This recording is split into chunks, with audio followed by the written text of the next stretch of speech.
It is a Campbell River icon and is now about to become officially a National Historic Site.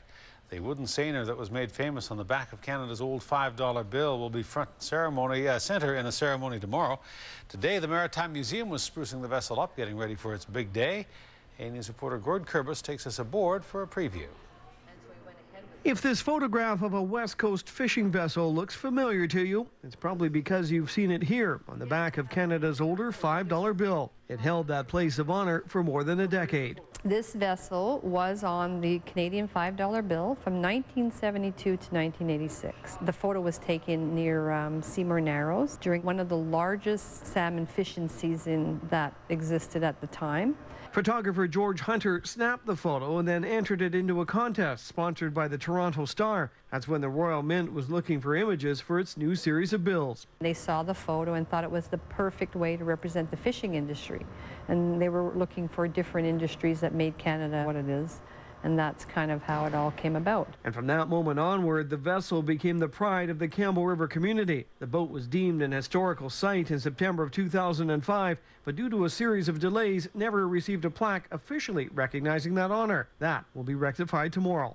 I'm very excited, and it's building as the hours go, because it's now finally here, and we've waited 5 years.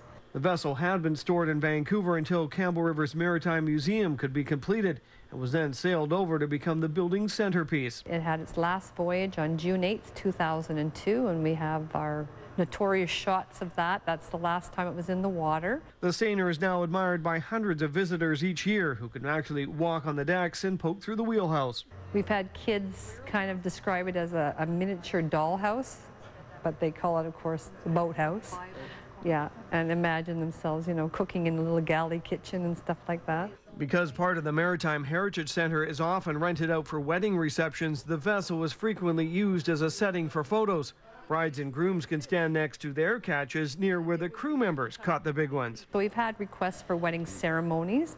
One of our first volunteers, who was actually part of the restoration crew, got married on that boat in December 2 years ago. Many adventures were experienced by the crews working the vessel over the years. Museum volunteers can fill you in on those tales tomorrow after the ceremony. That will take place Saturday, May 22nd at 1 o'clock.